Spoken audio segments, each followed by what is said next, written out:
On the morning of June 4, 1942, Admiral Isoroku Yamamoto had built what he believed was a perfect trap.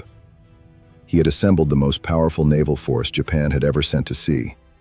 4 aircraft carriers, the Akagi, Kaga, Soryu, and Hiryu, carrying 253 frontline aircraft, crewed by the same pilots who had hit Pearl Harbor 6 months earlier and hadn't lost a significant engagement since. They had sunk 2 British battleships off Malaya. They had destroyed the Allied naval force in the Java Sea. They had taken their carriers into the Indian Ocean and bombed Ceylon. Nobody had stopped them.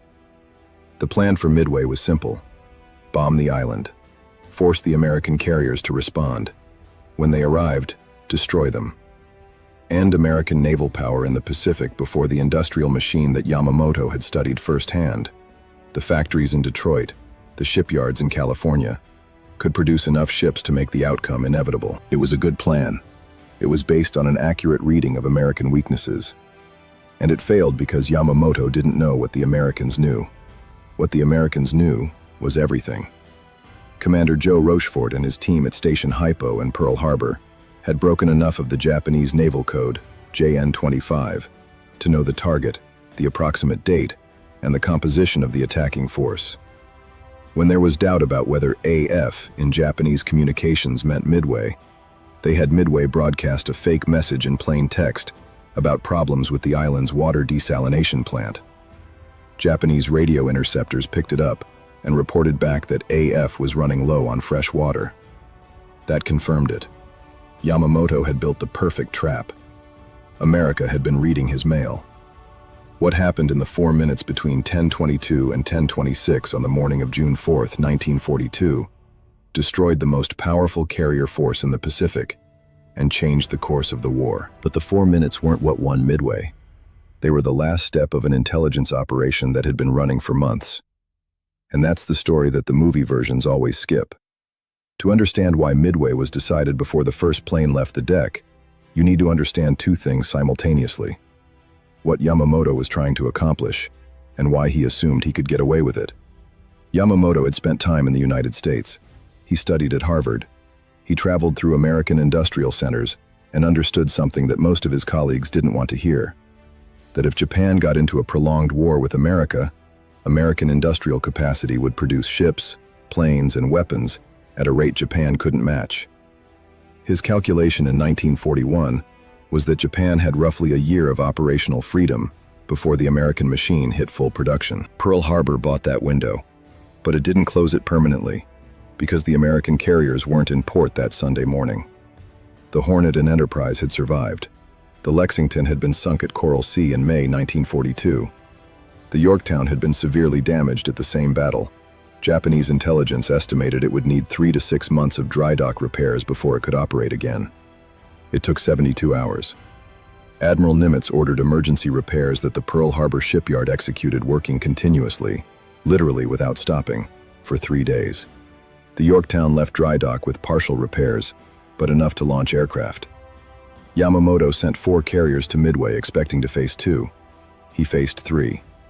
That intelligence failure, the underestimation of American repair capability, was the first link in the chain that made June 4th inevitable. The second link was Rochefort. The Pacific Ocean covers approximately 180 million square kilometers. It's larger than all the continents combined.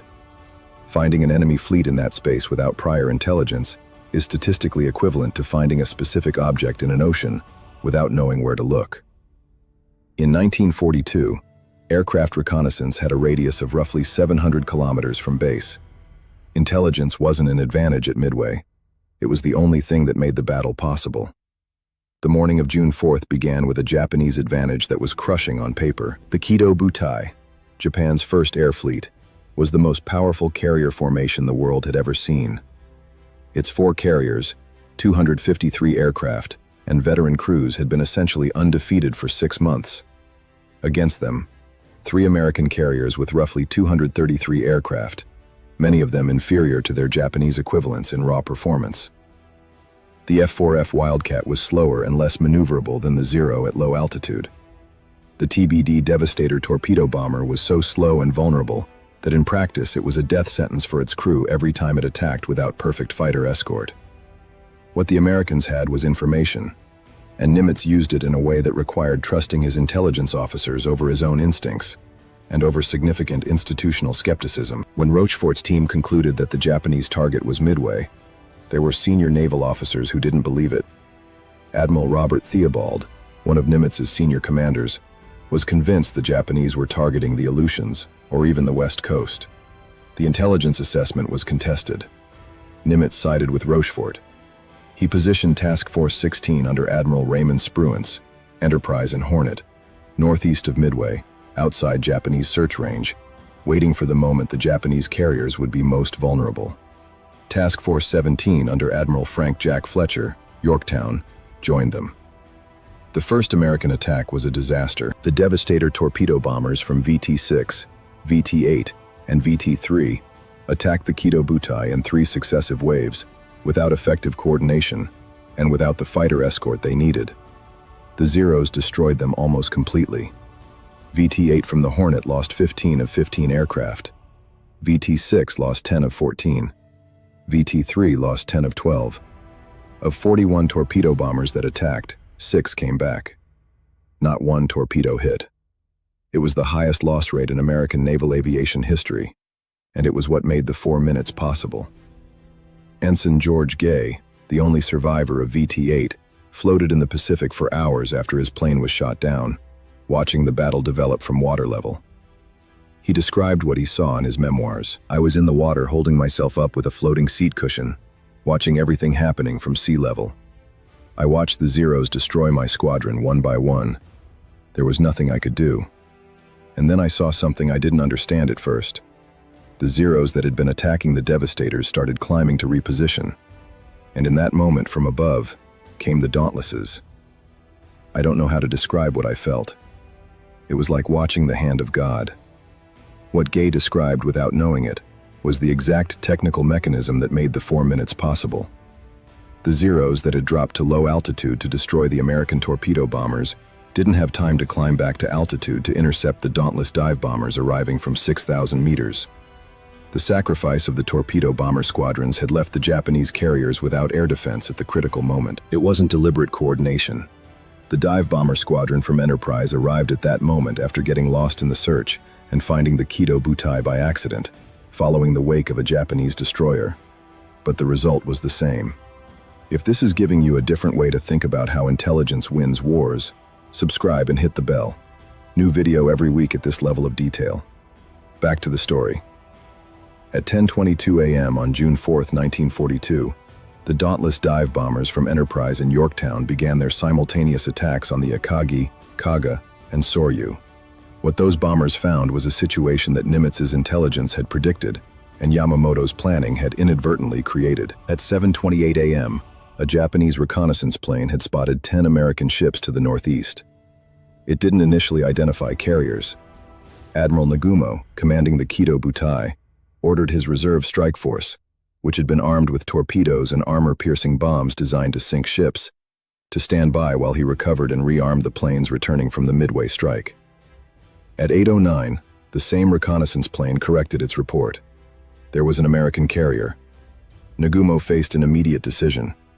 His reserve aircraft were configured with land attack bombs, not anti-ship torpedoes.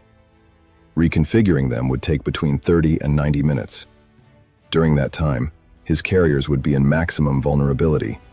Aircraft on deck, fuel lines open for rearming, weapons being switched. He decided to reconfigure. It was the tactically correct decision with the information he had.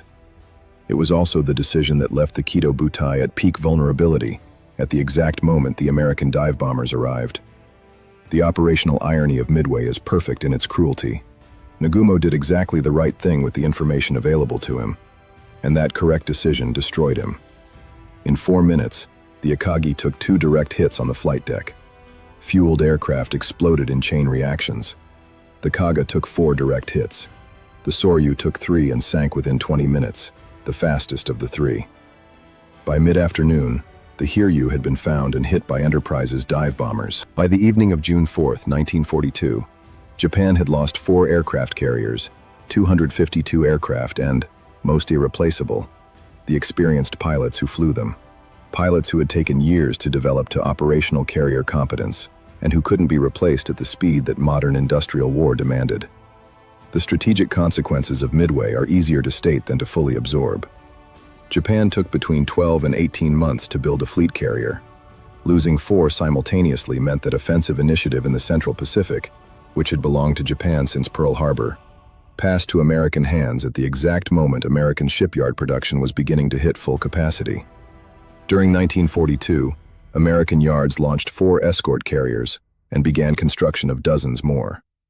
Japan couldn't replace what it had lost at Midway at the speed that industrial-age warfare demanded. The pilot losses were worse than the ship losses in terms of long-term impact. Japan's carrier aviators represented years of training, men who had developed the specific skills of carrier operations, carrier navigation, and carrier combat through accumulated experience that no accelerated training program could quickly reproduce. Their replacements, trained in rushed programs, would face American pilots who were improving every month and would never achieve the same competitive level before the balance of the air war tilted decisively. Yamamoto understood what had happened before the battle was over. His staff reported that he received the news of the carrier losses in silence, then retired to his cabin. He didn't emerge for most of the following day. The man who had calculated in 1940 that Japan couldn't win a long war against the United States had just watched his last realistic chance to avoid that long war disappear in 4 minutes over the Pacific. The decision point of Midway wasn't the 4 minutes of the attack. It was a decision made aboard the Akagi at 7:15 a.m., 4 hours before the American strike. Nagumo's choice to reconfigure his aircraft that demonstrated the Japanese plan contained an internal contradiction that no outcome of the American attack could have resolved.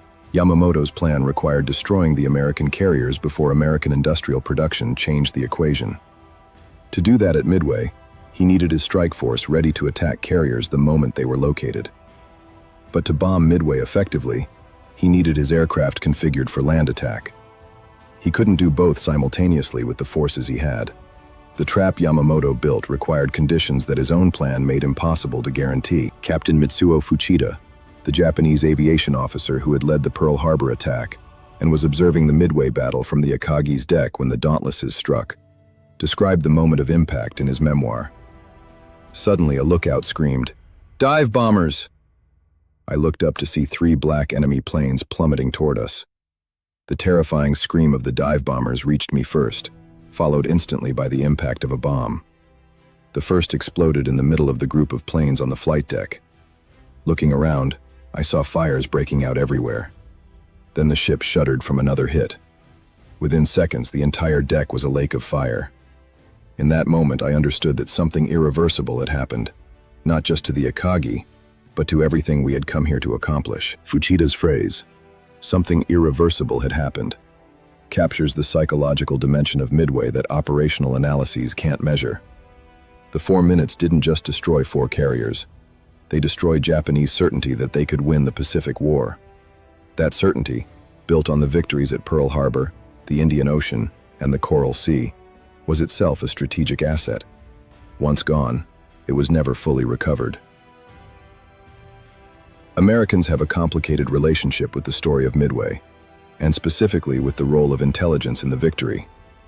The popular version of the battle focuses on the courage of the torpedo bomber crews and the skill of the dive bomber pilots.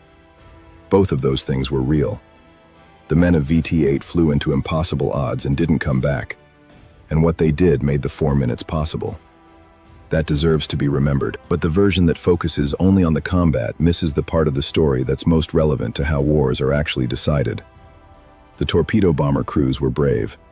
Rochefort's team was right. Nimitz trusted his intelligence officers when it would have been institutionally easier not to.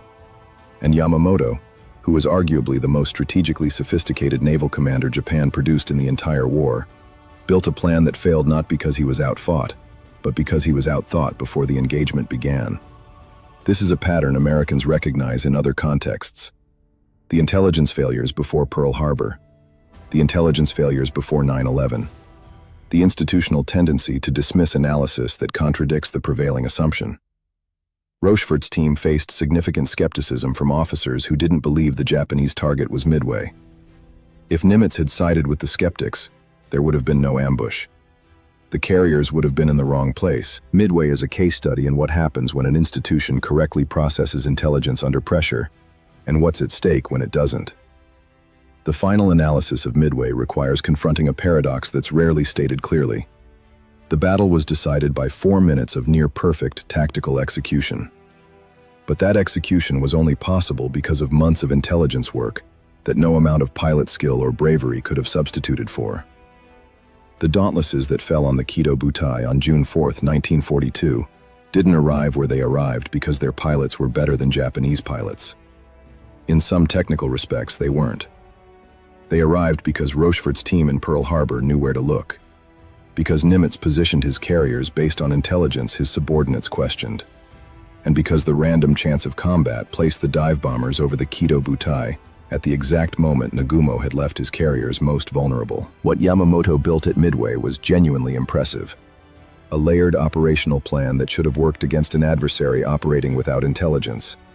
Against an adversary who had been reading his communications for months, it was a trap that had already been sprung before the first Japanese plane left the deck.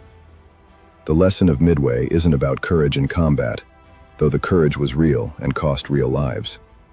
It's about what happens when you know something your enemy doesn't know you know. That knowledge doesn't guarantee victory. The 4 minutes could have gone differently. The dive bombers could have missed. The Japanese CAP could have been positioned differently. But it creates conditions where victory becomes possible in ways that raw material superiority alone cannot create. Japan built the perfect trap. America had been reading their mail, and in 4 minutes on the morning of June 4, 1942, the balance of power in the Pacific shifted in a direction it would never reverse.